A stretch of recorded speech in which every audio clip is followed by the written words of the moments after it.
네, 이것이 정치다. 예, 오늘은 손수저 새누리당 사상구 당협위원장 그리고 새정치연합의 혁신위원입니다. 이동학 다준다연구소 소장 그리고 안성열 해가세 세 분과 함께하겠습니다. 어서 오세요. 안녕하세요. 예, 안녕하십니까. 저 이동학 소장 다준다연구소 무슨 연구소예요? 다 주는 거? 예. 그 다음 세상을 준비하는 다른 연구소 줄임말입니다. 다음 네. 세상을 준비하는 연구소. 예. 미래세대 연구소. 그렇습니다. 예, 미래를 준비하는. 하여튼 뭐 다 준다는 어감이 좋습니다. 이 손수호 위원장 사상구 당협위원장이시군요. 네. 예, 그래요. 부산에서 올라오셨네. 네, 부산으로 다들 휴가 가시는데 전 서울로 다시 왔어요. 그래요. 고맙습니다. 네. 예, 안성래 회계사도 일주일 만에 봅니다. 자, 오늘도 OX와 점수로 여러분들 이 정치 상황을 좀 진단해 주실 텐데요. 첫 번째 질문 드리겠습니다. 박근혜 대통령의 대국민 담화 어제 있었습니다. 뭐 여야의 상반된 이 논평도 바로 나왔는데 세 분은 박근혜 대통령의 대국민 담화를 점수를 주신다면 몇 점을 주실지 점수로 좀 평가를 해 주십시오.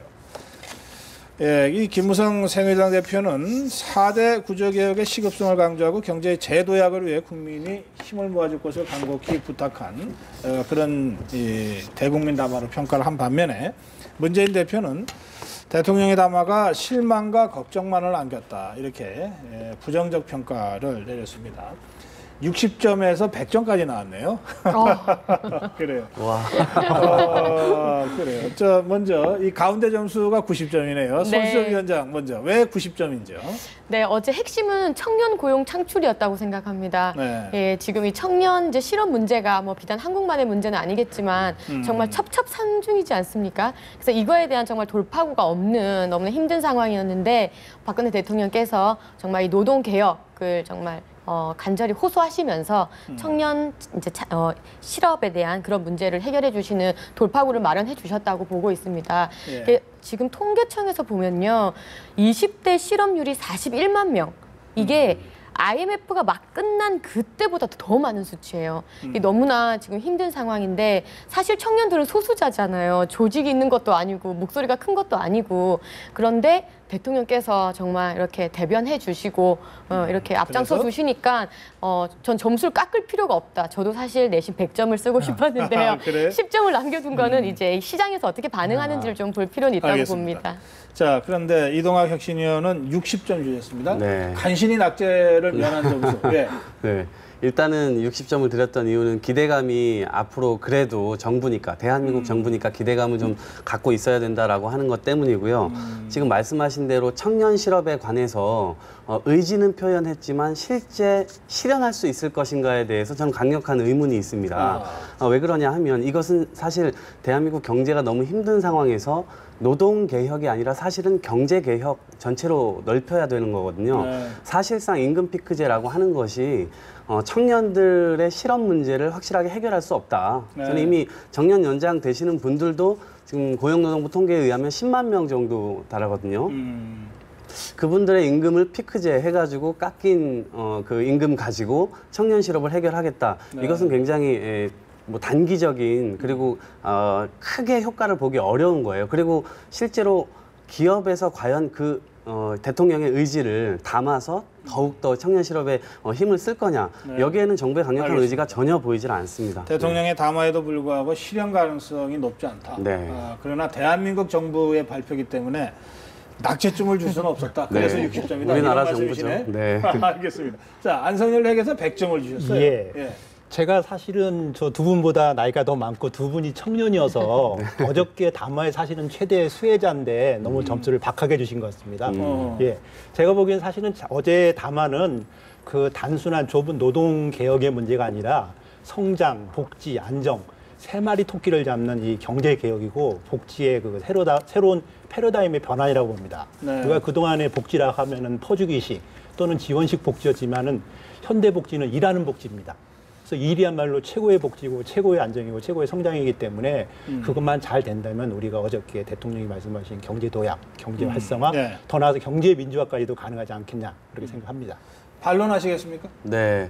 사실은 이 경제민주화라고 하는 것이 박근혜 대통령의 공약이었고 사실은 지금 한 3년 오면서 그 의지를 지금 사실 볼 수가 없어요. 그리고 우리나라 경제개혁을 한다고 하면서 사실은 재벌을 놔두고 경제개혁이 가능 되겠느냐 이런 거거든요. 그 의지가 보이지 않고 또 한 가지는 제가 박근혜 대통령이 그래도 공약 중에 하나 이행된 게 있습니다. 공정거래위원회에서 전속 고발권을 폐지하겠다. 이게 아주 사실은 혁신적 공약이었고 그게 실제 이행됐지만 공정거래위원회에서 제대로 된 법 집행을 지금 하고 있지는 않습니다. 네. 예, 사실상 시간 끌기를 하고 있고 알겠습니다. 예. 예. 재반론하시겠어요? 예. 박근혜 대통령이 공약을 지킨 게 없다고 그랬는데 이제부터 이걸 시작으로 해서 경제 민주화나 경제 활성화가 이루어질 거다. 그다음에 새정치민주연합이 이게 지금 이 잘못된 거다 그러는데 사실은 새정치민주연합의 혁신위의 5대 과제 중에 보면은 1대 과제와 2대 과제가 기득권 타파하고 사회적 특권 내려놓기입니다. 그럼 이게 바로 대기업 공공기관 노조의 기득권 내려놓기의 첫 번째 신호탄이다. 저는 이렇게 봅니다. 알겠습니다. 자, 두 번째 질문으로 가겠습니다. 이게 다 연동되는 질문이기 때문에 두 번째 질문은 OX로 들어주시면 됩니다. 자, 이 박근혜 대통령의 이 대국민 담화, 이 경제 살리기와 개혁의 방점을 찍어서 했는데, 야당은 대통령의 담화 중에 뭐 노동개혁이나 4대 부문 개혁 그걸로는 안 된다. 재벌 개혁이 더 급하다, 더 중요하다. 지금 롯데 사태 때문에 지금 그렇게 된 것 같습니다. 그래서 자, 노동 개혁이 먼저라고 생각하시면 O를 들어주시고요. 아니다, 재벌 개혁이 먼저다라고 생각하시면 X를 들어주십시오. 들어주세요. 예, OOX. 그러니까 그러니까 노동 개혁이 먼저다, 재벌 개혁이 먼저다 그런 뜻이죠. 예, 먼저 손수저 위원장. 지금 들고 얘기를 드릴까요? 예. 지금 상황에서 재벌 개혁을 얘기하는 것은 여론의 어떤 그 집중적인 포인트를 흐리는 여론을 호도하는 것이라 저는 생각을 합니다. 지금 대통령의 담화에서 재벌 개혁을 안 하겠다는 건 아니지 않습니까? 또 새누리당 같은 경우는 이번에 오늘 또 보니까 김무성 대표께서 롯데의 가장 큰 주주인 또 국민연금을 또 압박하시는 모습을 보면서 재벌 개혁에 대한 의지는 있습니다. 하지만 더 중요한 것은 박근혜 대통령의 장점이 저는 원 포인트 원 타깃이라고 생각을 해요.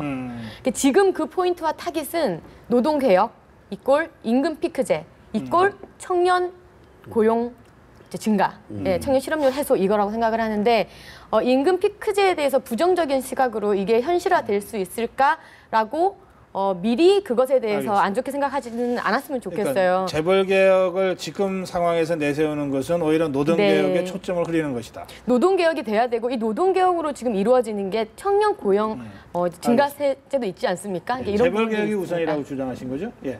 저는 사실 재벌 개혁이 우선이다 이런 것보다는 동시에 같이 이루어져야 되는 거라고 생각해요. 예. 저는 사실 노조가 지금껏 누렸던 기득권이 없지 않다고 생각합니다. 예, 인정하고요. 그래서 그 부분도 저는 같이 개혁이 돼야 된다고 보고 다만 지금 사실 이것만으로 지금 해결될 거냐 이참에 논의가 나왔으니까 저는 우리 사회 전반적으로 도대체 이 경제를 살리기 위해서 서민들의 힘겨운 삶을 어떻게 해결할 것인가에 대해서 논의해야 되고 그 결과로 결국은 상위 노동자의 어떤 임금만 깎을 것이 아니고 예, 지금 기업에서 기업에서 계속 벌어들이고 있는 수익을 뒤로 쌓고 있는데 사내위보금. 예, 이게 힘들지만 우리 정말 노동자들도 힘들고 기업도 힘들다는 거 다 압니다. 그렇지만 기업들도 역시 고통 분담을 할 필요가 있다. 그 차원에서 같이 재벌 개혁과 노동 개혁이 같이 가야 된다. 그렇습니다. 최소한 같이 가야 된다. 예, 그렇습니다. 예. 예. 예, 저는 아까도 말씀드렸지만은 일자리가 곧 민생이고 최고의 복지입니다. 그렇기 때문에 일자리를 위한 노동 개혁이 가장 먼저 필요한 거고 우리 맹자께서도 항산 항심이라고 그랬지 않습니까? 먼저 곳간에서 이심이 난다고 자리가 있어야만이 민주화도 될 수 있고 민생도 될 거라고 생각하고요. 네. 그렇기 때문에 노동 개혁이 먼저다 이렇게 생각합니다. 알겠습니다. 예. 그 재벌 개혁에 대한 이야기 한 가지만 짚고 넘어가고 싶은데요. 예. 지금 재벌 개혁 얘기가 나오는 것의 포인트가 바로 순환 출자 문제인데요. 그 노무현 정부 시절에 보면은 그 공정거래법 개정의 내용이 사실상 순환 출자 대한 부분을 강화하는 부분이 있었습니다. 그래서 어떻게 보면 지금의 어떤 재벌 개혁이 필요하게 된 그 근본 원인을 거슬러 올라가 보면 노무현 정부에도 분명히 그 원죄라고 할까요? 그런 원인들이 있거든요. 그러니까 그것을 지금 당장 지금의 문제로만 그렇게 보는 것보다는 우리가 이때까지 쌓아왔던 적폐를 해소한다라는 부분으로 크게 접근하는 것도 필요한 것 같습니다. 네, 만약에 그런 부분이 있다면 인정하고 사과해야 될 부분이라고 생각해요. 그렇지만 결국에는 이렇게 뭐 요구를 한다고 한들 그 사과한들 이게 해결이 되겠습니까? 결국엔 지금 펼쳐지고 있는 문제에 대해서 과거부터 쌓여왔다면 지금 같이 함께 의지를 맞대고 좀 해결해 나가는 모습으로 가는 게 어떤가 싶습니다. 알겠습니다. 네. 제가 의견 하나 드릴까요? 그러시죠. 예, 지금 뭐 이 새정치민주연합이나 이동학 의원께서는 그 저별 개혁이 미흡하다 그러는데 사실 첫 술에 배부르겠습니까? 그동안 우리는 IMF 이후로 꾸준히 사실은 재벌 개혁을 해왔습니다. 지금 양해 못 찰 뿐이지만 그렇지만은 노동 개혁은 그 기득권 노동조합에 대해서는 한 번도 칼을 들이 못 댔습니다. 이참에 좀 돼야 되지 않을까 그런 생각을 해봅니다. 하긴 이제 안성열 회계사는 그냥 회계사가 아니고 투명 사회를 위한 회계사 모임의 대표입니다. 아, 그렇습니다. 그러니까 어떤 면에서 재벌 개혁을 네. 행동으로 네. 그동안 해온 그런 회계사이기 때문에 네. 재벌 개혁에 대한 의지가 없어서 지금 오를 드신 건 아닌 것 같고요. 제가 생각하기에. 알겠습니다. 자. 뭐 재벌개혁 문제와 바로 연동되는 것이 이제 대통령 사면에 기업인 포함되느냐 문제입니다. 이게 뭐 롯데 사태와 별개다라고 하는 의견도 있고, 그 뭐 기업인 사면해 봤자 롯데 같이 이럴 거면은 우리가 왜 사면해줘야 되냐 이런 얘기까지 이게 지금 여러 가지 의견들이 나오고 있습니다. 자, 경제인 사면. 뭐 거의 뭐 사실상 결정은 된 것 같이 보입니다만 뭐 그렇다고 해서 우리가 우리 입장 표명 못할 이유는 없으니까 경제인 사면 필요하다고 생각하시면 O를 들어주시고요. 아니다, 필요 없다, 해줘서는 안 된다고 생각하시면 X를 들어주십시오. 예, 또 엇갈리시네요. 이게 아니 자꾸 제가 먼저 주장해 주세요. 예. 네. 저는 더 큰 걸 봐야 된다고 생각해요. 경제인이 풀려난다고 해서 지금까지 뭐 경제가 활성화됐다 이런 것을 사실상 체감하기 어려웠고 일단 그거는 효과적 측면으로 보고요. 전 더 크게 봐야 된다라고 주장하는 것은 우리 사회가 죄를 저질렀으면 그에 합당한 죄값을 치러야 된다라고 하는 그 정의로운 관념을 계속해서 심어줄 필요가 있다고 생각해요. 어린 아이들에게 역시도. 그런데 돈이 많고 그리고 높은 자리에 있으면 이것을 계속해서 이렇게 뭐 사면을 해준다거나 이런 걸 하게 되면 정의관념이 사실상 사회적으로 무너지게 돼 있습니다. 그러면 아이들의 꿈이 어떻게 바뀌냐면 나도 돈 많이 벌어서 저렇게 될 수 있겠구나. 이렇게 뭔가 법을 피해갈 수 있겠구나라고 예외를 만든단 말이죠. 그래. 저는 이거는 굉장히 큰 문제라고 안성열 생각해요. 회계사. 예, 저는 사면해야 된다고 생각합니다. 우리 당장 이제 SK가 투자 더 하겠다. 그 다음에 원래 예정했던 것보다 신입사원 더 뽑겠다. 그러지 않습니까? 뭐 하나도 그런 입장입니다. 예, 그게 바로 이제 심리입니다. 그래서 기업인들에게 열심히 일해라. 잘못한 거 용서해 줄 테니까. 그래서 기업들이 열심히 저는 할 거라고 생각을 하기 때문에 사면이 지금 이 시점에서 꼭 필요하다고 생각합니다. 예, 손수연 위원장. 죄를 지은 사람한테 죄를 안 주자라는 얘기가 아니지 않습니까? 특별 사면이라는 것은 헌법에도 제시되어 있는 대통령의 특별 권한이지 않습니까? 기존의 대통령의 특별 사면 그 사례들을 보면요. 가장 많았던 부분이 전두환 전 대통령 14회 하셨더라고요. 그리고 노무현 대통령 역시 8회. 이명박 대통령 7회 이 정도 하셨는데 박근혜 대통령 현재 1회 하셨습니다. 그것도 굉장히 이제 생계형으로 이제 힘드신 분들을 사면했었는데 이번 이제 광복절 특별 사면은 어떻게 보면은 이제 이 경기가 많이 침체돼 있고 세월호 사태라든지 메르스 사태로 많이 경기가 힘든 이 와중에 대통령께서 특별적으로 사면을 해주셔서 좀 경기 회복이나 말씀하신 그런 분위기, 심리 이런 차원에서 단행하시는 게 아닌가 싶습니다. 알겠습니다. 이게 이 사면이 남발될 경우에 이동학 그 혁신위원이 걱정하는 그런 문제가 실제로 있을 수 있습니다. 아까 뭐 전두환 대통령 때부터 시작해서 이렇게 했는데 이번 경우에 뭐 국민적 여론을 지금 청와대가 계속해서 살피면서 상연 작업을 하고 있는 그렇죠. 것 같아요. 예. 어떤 결과가 나올지 좀 지켜보도록 하겠습니다. 자, 정치권 상황으로 좀 가보겠습니다. 지금 정치권에서 여야가 어쨌든 결론을 내야 될 문제가 여러 개 있습니다. 의원 정수를 몇 명으로 할 건지, 뭐 권역별 비례대표제를 도입할 건지 말 건지, 오픈 프라이머리를 할 건지 말 건지, 여야가 함께 할 건지, 뭐 각자 알아서 할 것인지, 이 문제와 관련해서 문재인 대표가 권역별 비례대표와 오픈 프라이머리의 빅딜을 공개적으로 제안하고 그것을 재차 촉구하고 있습니다. 김무성 대표는 오랜만에 야당 대표가 제안한 거라 뭐 바로 거절하긴 그렇지만 하여튼 좀 적절하지 않은 것 같다. 뭐 이런 좀 유보적 반응을 일단 보이고 있는데 제 질문 드립니다. 문재인 대표의 이 제안을 비롯해서 최근의 행보, 문재인 대표의 최근의 행보에 대해서 여러분들 어떻게 평가하시는지 이것도 점수로 평가를 해주시면 좋겠습니다. 예, 문재인 대표는 이게 권역별 비례대표에 상당한 집착을 보이고 있습니다. 지역구도 타파를 위해서 꼭 필요하다. 이런 입장을 보이고 있는데 김무성 대표는 국민공청제는 협상과 흥정의 대상이 될 수 없다. 지금 이런 상황이거든요. 이거 점수가 이상해졌습니다. 20점, 30점에 65점이에요. 이거 약간 제가 너무 객관적이라는 거를 지금 전부 낙제점이네요. 아니 65점은 낙제점 시청자분들께서 제가 객관적이라는 걸 비제로 좀 되나요? 네, 가장 객관적이라고 자임하시는 이동학 위원부터 한번 설명해 주십시오. 왜 65점인지. 문재인 대표의 어떤 이 행보, 저는 이것은 지금 정부를 이렇게 좀 견제하는 데 있어서 조금 부족한 면이 있다고 봅니다. 네. 그렇지만 야당이 갖고 있는 정부 견제 능력을 지금 좀 부족하지만 그래서 최선을 다하고 있는 것이 아닌가 이런 생각이 들고 네. 빅딜 문제도 지금 얘기할까요? 네, 그러시죠. 예. 저는 사실 권역별 비례대표 문제는 우리나라가 가야 될 지향이라고 생각해요. 네, 그래서 사실은 오픈 프라이머리 제도는 지금 사실상 신인들이 이미 진출할 시기를 놓쳤다. 그런 차원에서 오픈 프라이머리는 사실상 받아들이기 어렵지. 그거는 새누리당도 마찬가지일 거라고 생각해요. 그렇지만 어쨌든 국민들의 한 표 한 표가 소중하기 때문에 한 네. 표가 사표가 되지 않기 위해서 네. 그렇게 우리 당이 이제 주장을 하는 것이고 문재인 대표가 그런 취지를 가지고 지역주의 타파 이런 것들을 설명하고 있는 거라고 생각합니다. 권역별 비례대표제가 정치개혁을 위해서 워낙 중요한 문제이기 때문에 네.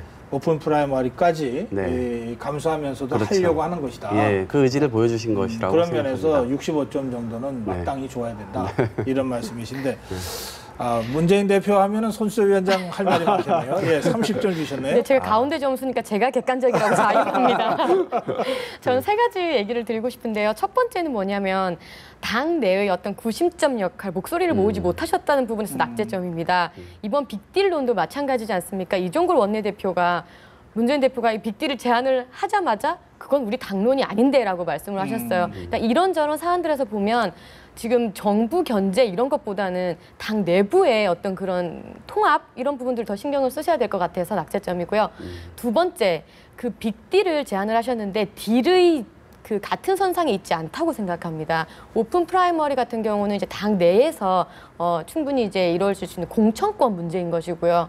그다음에 권역별 비례대표제는 선거제도 문제 아니겠어요? 그러니까 두 가지가 빅딜로 될 수 있는 부분이 아니다라는 부분을 짚고 싶고 마지막으로는 제가 지역구이기 때문에 지역구 반을 조금 하자면 지역 국민들이 어쨌든 찍어주셨잖아요. 4년을 약속하셨는데 지금 불출마 선언하시고 지역에는 안 오시거든요.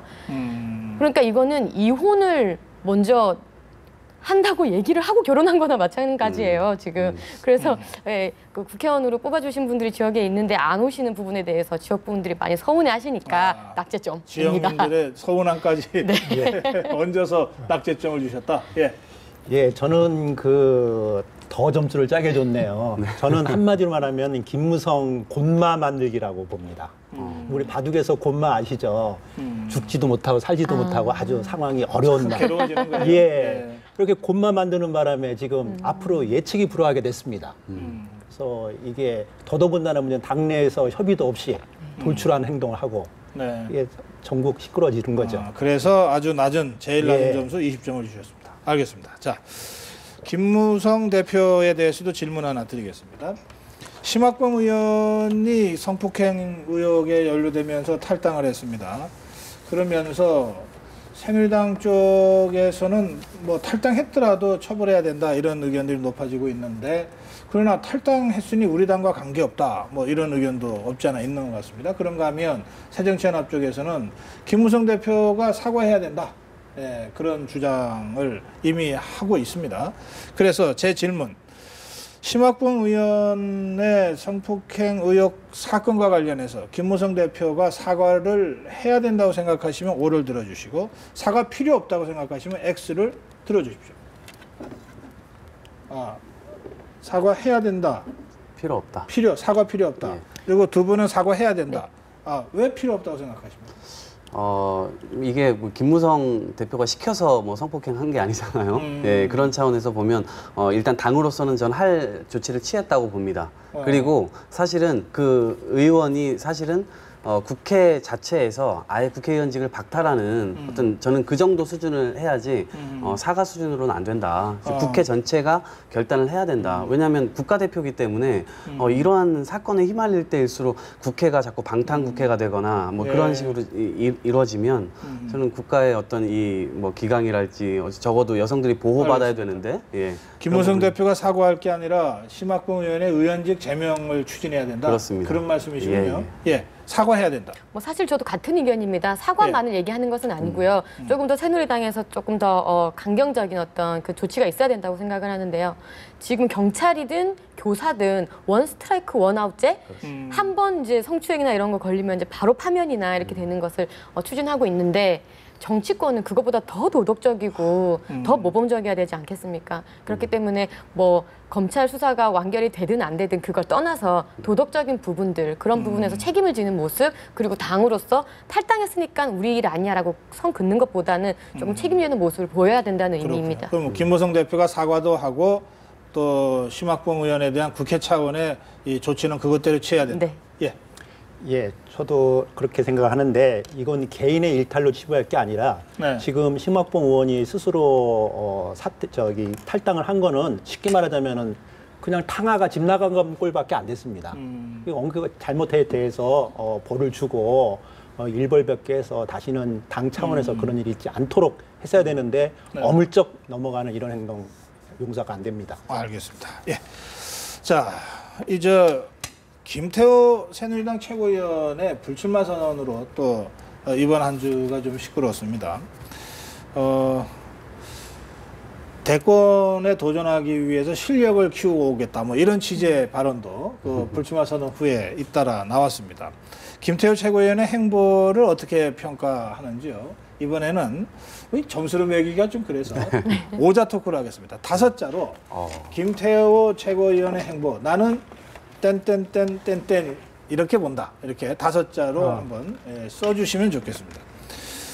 이 김태호 최고위원이 그 당직자회 간담회에서 제게는 꿈이 하나 있었다. 40대 대통령이 왜 없을까 하면서 국회의원 3선 4선이 제 목표가 아니다. 이렇게 얘기했습니다. 그러니까 뭐 대통령에 도전하겠다. 그런데 도전할 수 있는 실력을 키워서 오겠다. 이런 뜻으로 보입니다. 자, 쓰셨으면 들어주십시오.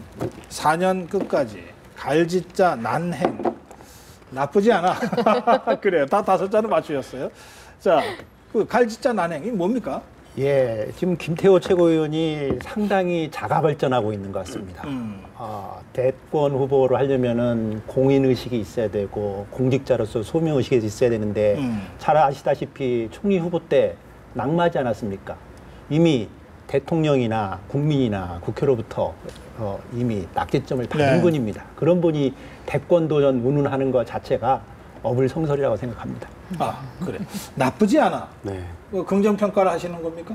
저는 국민들이 이제 김태호 의원에 대해서 평가를 이번에도 많이 하고 있을 거라고 생각합니다. 네. 지난번 총리 후보 낙마 때 거짓말로 낙마를 했잖아요. 지금은 너무 솔직하신 것 같아요. 근데 그 양면이 지금 다 드러나고 있다. 네. 그런 차원에서 보면 어차피 솔직하다는 게 어느 대목이 솔직해 보입니까? 아니 그만두시고 실력 없다고 참 그리고 자인한 거? 실력을 더 속내를 쌓겠다. 보인 거. 그렇게 하시고 그렇게 나가시겠다고 하는 게 국민들한테 처음부터 이렇게 솔직하신 모습을 지난번에도 보여주셨으면 좋았을 텐데 어쨌거나 전 정치인이 그만둔다고 했을 때 이런 정도의 포부 없이 뭐 그냥 그만두는 것이 아니고 솔직하게 국민들에게 얘기한 점에서 국민들의 판단을 조금 더 이제 줄 수 있는 여지를 줬다. 그런 차원에서 네, 나쁘지 않습니다. 네. 예. 그래도 뭐 솔직하게 얘기한 것 같다. 나쁘지 네. 않다. 네. 예. 4년 끝까지는 뭐예요? 이게 지역구 의원 지금 국회의원이시니까요. 네. 지역구 임기 4년 동안에 이제 지역구 분들에게 끝까지 책임을 지는 모습을 저는 오히려 지금 보여주고 있다고 생각을 해요. 이게 무슨 말씀이냐면 사실 어떤 정치인이든 자기 자리를 내려놓는 건 어렵지 않습니까? 근데 네. 내려놓으셨어요. 일단 내려놓으셨고, 근데 그렇게 내려놓으면은 지역구 분들한테는 굉장히 의아하게 받아들여질 수 있거든요. 그렇기 때문에 그 다음날 바로 가셔서 자초지종 설명하시고 내가 그럴 수밖에 없었던 이유 설명하시면서 그럼에도 불구하고 더 큰 인물이 되어서 오겠다. 이게 끝까지 4년 끝까지 그 모습을 책임을 다하는 모습을 보여주시고 있어요.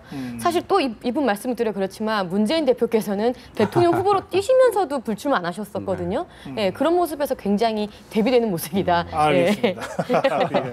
이 지역구 기승전 문재인 이렇게 이 지역구 의원의 책임성에 대해서 강조하면서 뭐라고 그러셨어요? 기승전 문재인 대표님 참 행복하시겠습니다. 계속 이렇게 거론해 주시고 그래요. 예, 내려놓으시고 이 시간이 다 돼서 마지막 질문이 될 것 같습니다. 그 새정치연합에서 셀프 디스 네. 하고 있잖아요. 네. 이동학 혁신위원이 그 SNS다가 뭐라고 썼죠? 김태호 최고위원 불출마 네. 소식 후에 네. 뭐라고 썼습니까? 뭐 우리 이미 지고 있다. 예. 우리 님이 지고 있다. 예, 굉장히 큰 의미를 담아서 썼어요. 사실은 국민들께서 당원들께서 원하시는 것들이 있을 거라고 생각합니다. 저 네. 역시도 많은 곳을 돌아다니면서 많은 분들께 이야기를 듣는데 네. 사실상 지금 뭔가 고난을 갖고 있고 뭔가 놓아야 될 어떤 그런 분들께서 마음의 준비를 좀 하셔야 되는 것이 아닌가. 그래요. 그런 취지로 예. 이게 셀프 디스라고 하지만 네. 새누리의 김태호 최고위원의 불출마 선언을 보면 우리가 지고 있다. 이런 글을 SNS에 올리셨습니다. 그래서 제가 마지막 질문 이렇게 드립니다. 새정치연합의 셀프 디스 이거 효과 있다 생각하시면 O, 아니다 이미 지고 있는 것 같다, 별로 효과 없는 것 같다 생각하시면 X, 이거를 들어주십시오. 계속 쓰시려고. 쓰는 거 X에서. 효과 없다 두 분은. 예. 근데 그럼에도 불구하고 이거 효과 있다고 생각하시네. 네. 예.